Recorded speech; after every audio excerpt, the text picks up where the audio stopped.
听我来读。安息日已经过身，活大了玛利亚甲雅各的老母玛利亚甲撒罗米，有买香料回来挂耶稣。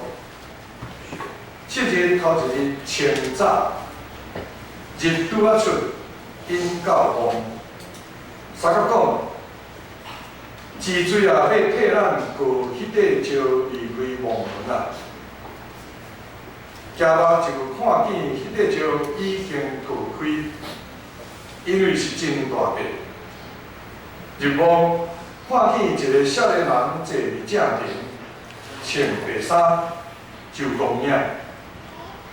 少年人甲因讲：毋免公影，恁是找顶12个的拿撒勒人耶稣，伊已经搁活，无伫遮。你看，伊埋葬的所在，打着去，甲伊的学生甲彼得讲，伊带先恁去加利利，恁伫遐要看见伊，照伊所甲恁讲的，再负责人出去离开亡就走，因为枵枵出戆影，也无甲人讲啥物。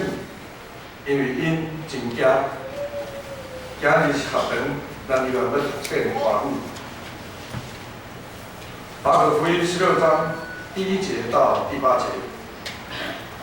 过了安息日，抹大拉的玛利亚和雅各的母亲玛利亚并撒罗米买了香膏，要去膏耶稣的身体。7日的第1日清早，出太阳的时候。他们来到坟墓那里，彼此说：“谁给我们把石头从墓门滚开呢？”那石头原来很大，他们抬头一看，却见石头已经滚开了。他们进了坟墓，看见一个少年人坐在右边，穿着白袍，就甚惊恐。那少年人对他们说：“不要惊恐。你们寻找那钉十字架的拿撒勒人耶稣，他已经复活了，不在这里，请看安放他的地方。你们可以去告诉他的门徒和彼得说，他在你们以先往加利利去，在那里你们要见他，正如他从前所告诉你们的。”他们就出来，从坟墓那里逃跑。又发抖，又惊奇，什么也不告诉人，因为他们害怕。讲到，请黄志美牧师今天他要分享的是空和木。各位好，这大家平安。平安。咱同心来祈祷。主耶稣好啊！感谢上帝遮尔稳定奇妙的作为甲安排，互阮伫即个黑暗的人生咧中华的时阵，通有盼望，会当来有一个灵头生的稳定。天父上帝，我们也感谢你，今天和堂礼拜，我们不只看到我们的青年人，我们更看到我们的孩童、幼儿，与我们一同来庆贺主你的复活。求主保守我们每一个人的心，都能够把这个复活的盼望从小就置入在我们的心中，好叫我们在奔跑前面人生的道路的时候，主，我们有信心、有勇气、有盼望，我们不失落，我们不失落我们自己，我们也不失落彼此相爱的心。我们将同心祷告，奉靠我主耶稣基督的名。我想主复活的故事，从主日学小朋友一直到青少期，到我们成长的一路这样子的过程呢，非常的熟悉，非常的熟悉。那在耶稣呢？耶稣在福音书里面，耶稣的传道生涯，我们知道他有一群很忠心的门徒，不只是一群男性的门徒，也有许多女性的门徒跟在耶稣的身边。即使他们在跟随耶稣的时候，候不那么认识他的身份，不那么了解耶稣是基督的使命，但是他们始终的从头到尾就这样子跟随着耶稣。不过就在耶稣在客西马尼园被捕的时候，门徒四散。当耶稣被罗马兵丁抓走、审问、鞭打的时候，门徒躲在暗处不敢出声。当耶稣被钉在十字架上，门徒或许也还像一些外邦人，或者是像那些法利赛人一样，有一点点那么期盼着，说不定耶稣这个时候会显个神迹，他就自己从十字架上下来了。直到耶稣真的在十字架上断气的那一刻，门徒们才噤若寒蝉的感到大事不妙了。一直以来，我们知道门徒们非常希望耶稣能让他们医病赶鬼，什么事情样样都来，就可以像他们的老师一样，并且坐在宝座的左右，可以受到群众的拥戴。想想在上个礼拜我们棕树主日的时候，群众如何拿着棕树枝欢呼着何撒那何撒那，我们的君王啊，跟在君王旁边的人真的是走路有风啊。但是耶稣竟然就这样带着世人无法全然信靠上帝的这样子的罪，孤单的走向哥哥他，被钉在石架上。此时此刻，门徒赤裸裸的面对自己的失败，门徒的期盼完全被粉碎。他们的期盼什么呢？他们什么被粉碎呢？他们在心里不禁自问说：我当初抛下一切跟随耶稣，我到底是为了什么？如今我又得到了什么？在四面楚歌的这个环境当中，还有什么未来可言呢？耶稣就这样把门徒在信仰上的失败带进了坟墓。门徒的错误在于用世界的法则来建立自我认同与自我价值。门徒的失败在于对基督错误的期待。刚好今天有主日学的孩子在这里，现在很常用一句话叫做超前部署。牧师必须非常恳切的请这些父母孩子们，在未来他们要成长，进入可能5、6年级，甚至到青少期的时候，我们在他们身上的自我价值跟自我认同，我们要用什么来建造？绝对不是补习班的那些老师口中的那些学士，我们绝对不是用那些来建造我们孩子的生命，我们是用我们基督的爱来建造他们的生命。千万不要把他们丢在补习班，而忽略了对主的敬拜，对主的信靠，因为这是他们唯一在人生在未来这么长的时间当中，当他们遇到挫折、困难、失败的时候，这是他们唯一的盼望。恳请父母们不要剥夺孩子们在未来的这个盼望。对于耶稣的死，门徒感到错愕、愤怒、胆怯、羞愧与遗憾。我们在信仰生活里似乎也常常是如此，我们常常希望自己能够因着这个信仰，能过着与众人不同的生活。但是我们似乎人在每天日复一日，就好像喝白开水一样没有滋味，生活里也蹦不出什么灿烂的火花。这样的日子里，就这样子每天起床、盥洗、吃饭、上班、上学，然后回家，可能玩玩桌游，然后就这样睡觉。每天日复一日，就在这样子一直在胖，一直在胖。我们或许也曾问自己，那这个信仰到底可以带给我怎样的未来呢？因此，就在我们充满疑惑、不安，似乎找不到答案的同时，耶稣也把我们的生命的问题一起带进了坟墓里。按照犹太人的律法，安息日不能进行下葬的工作。一般安葬的过程他们会先用香膏膏抹尸体。膏抹尸体是为了让尸体腐化的程度能够减缓尸体腐化的程度，并且在尸体腐化的过程当中能够就是把它的那个散发出来的尸味、那个臭味能够遮掩掉。这个跟埃及的木乃伊不一样哈，不是埃及的木乃伊。犹太人他们的安葬就是这样，先用香膏膏抹尸体，然后再用细麻布把尸体缠裹起来，最后把它安放在墓穴里面。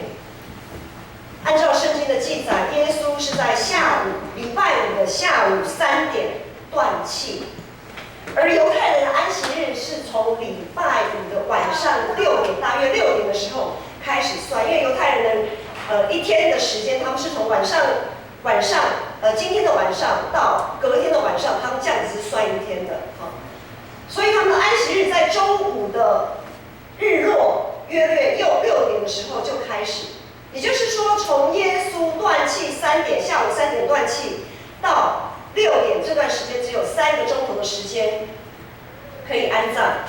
这样子又要用香膏抹身，又要用细麻布缠裹尸体，在时间上是完全来不及。于是我们知道，耶稣在福音书里面记载，耶稣的安葬就只能很将就的用细麻布裹尸身，然后被安放在墓穴里面，根本来不及用香膏来膏抹。耶稣在他十架上的牺牲，粉碎了所有跟随他的人心中的那座巴别塔，所有人都魂飞魄散的，像个活死人啊！而当耶稣带着我们那看似死去的生命躺在坟墓里的时候，死亡的权势与死亡的毒钩正在做最后垂死的挣扎。那些惊慌四散的门徒在挣扎着，而我们这群几乎被生活各种压力压垮的生命也在挣扎着。我们与耶稣一同待在那伸手不见五指的坟墓里，就这样过了安息日。今天的经文16章第1节到第3节，我们一起来看经文。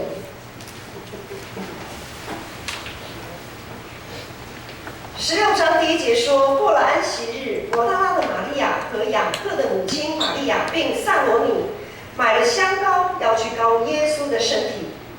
7日的第1日清早，出太阳的时候，他们来到坟墓那里，彼此说：“谁给我们把大石头从墓门滚开呢？”感谢主，在跟随耶稣的人群当中，不必然所有的人都进了坟墓，都被埋在坟墓里。安息日一过，到了礼拜天，就是7日的第1日，就是我们现在的主日。为什么现在叫做守主日？就是主复活的日子。每一个礼拜天都是主复活的日子。到了7日的第1日清晨，有3位满怀遗憾的妇女，迫不及待地带着香膏，要去膏抹耶稣的尸体。在当时候坟墓的构造不是像我们安葬就是好像埋在地下。耶稣他所安放耶稣尸体的坟墓呢，是沿着那个石壁，然后挖一个洞穴，沿着石壁挖个洞穴，它是一个洞穴里面，像山洞一样的小山洞这样子，挖个洞穴，然后耶稣的尸体就安放在那个洞穴里面。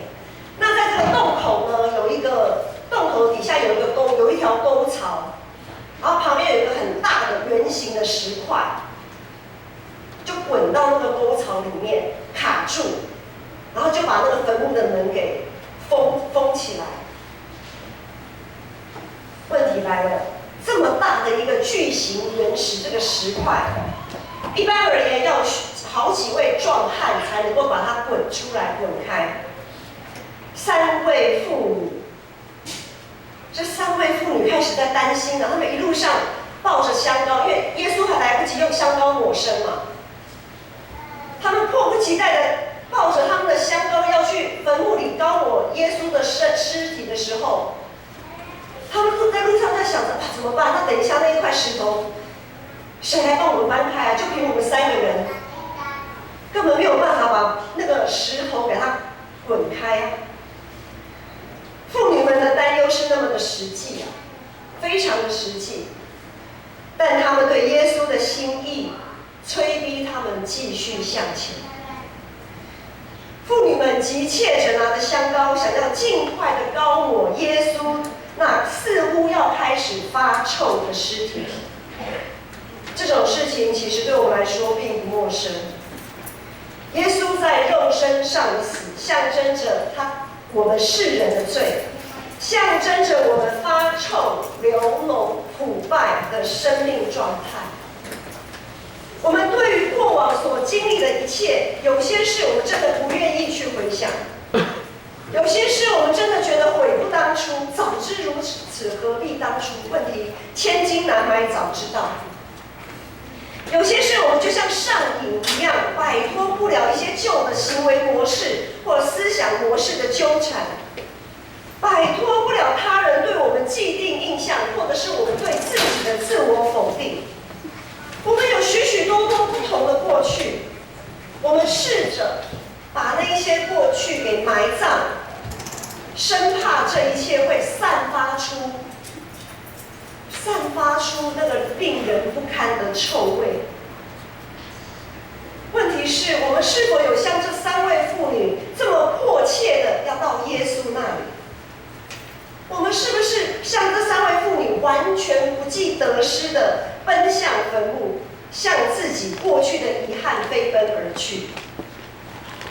当妇女们专注于自己能为耶稣做什么的时候，他们不顾后果的来到耶稣的坟墓前。那原本应该挡在坟墓门口的大石块已经被滚开了。16章第4节说，那石头原来很大，他们抬头一看，却见石头已经滚开了。这是怎么一回事？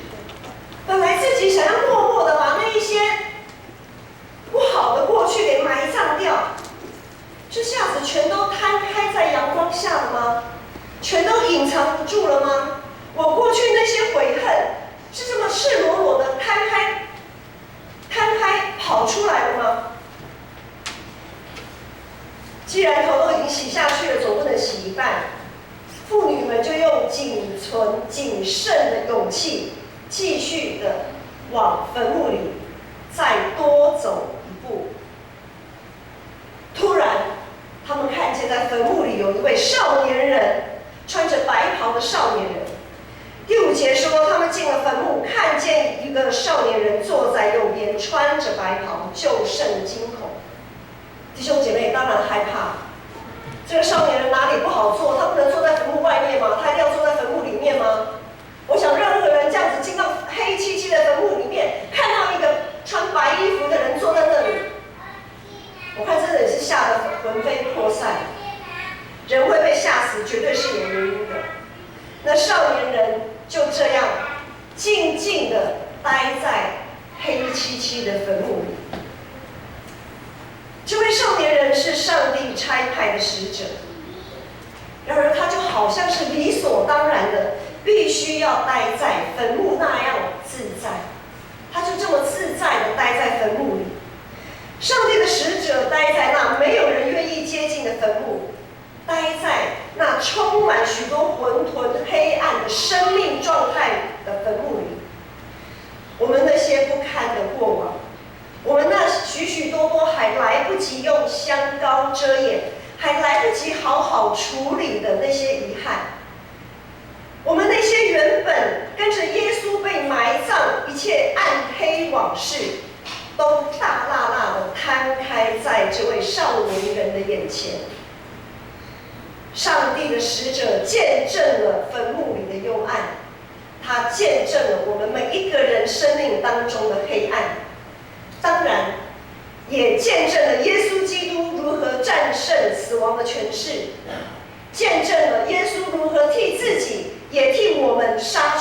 条血路。妇女们看着坟墓里的少年惊惶未定，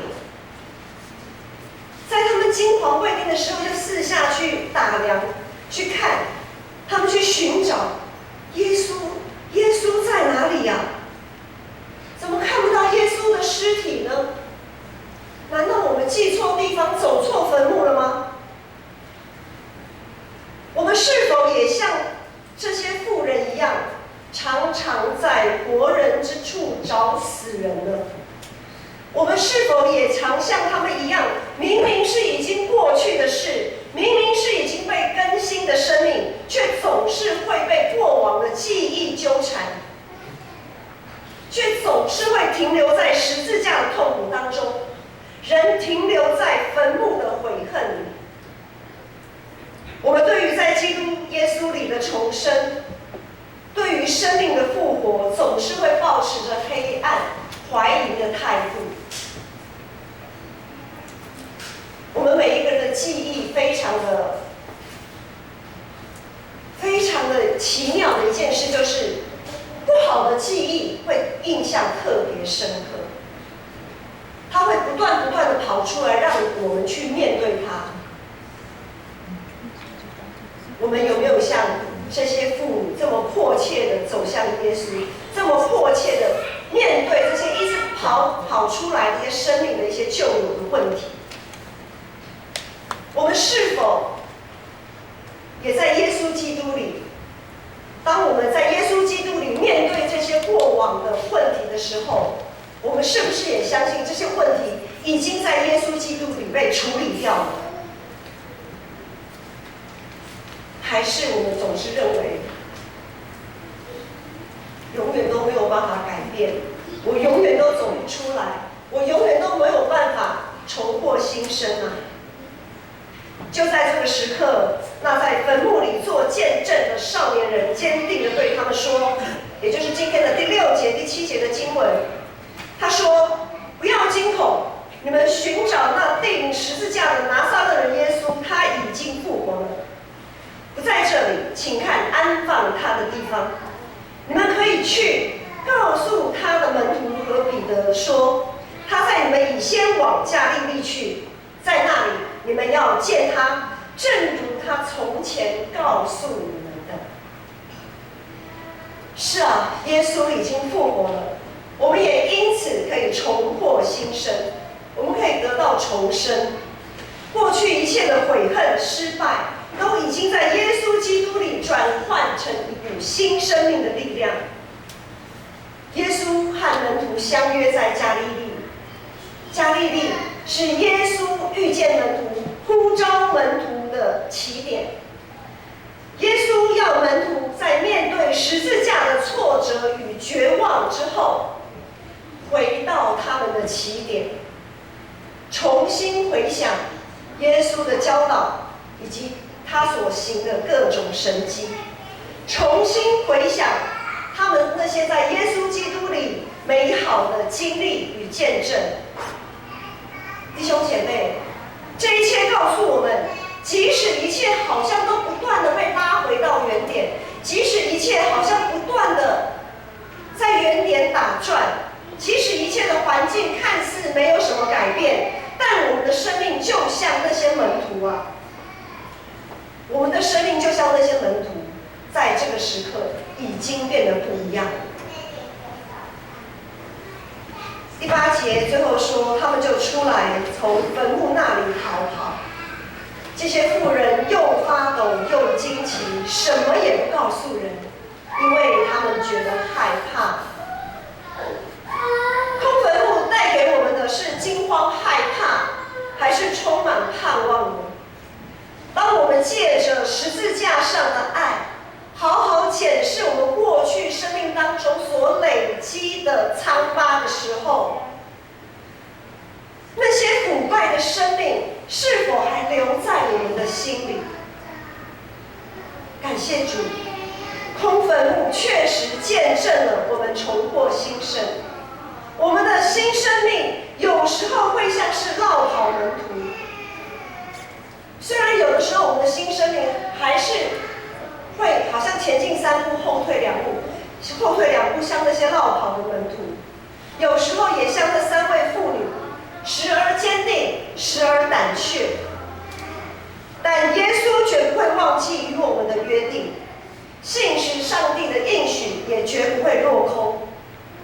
马可福音在这里画下了休止符，这未完待续的乐章，将由我们与复活的基督继续的谱写下去。接着，我们仍然要有我们的圣歌队来接续，带领着我们颂赞这复活的生命。我们要如何用这复活的生命与主继续走？这虽然充满荆棘，但满有盼望的道路。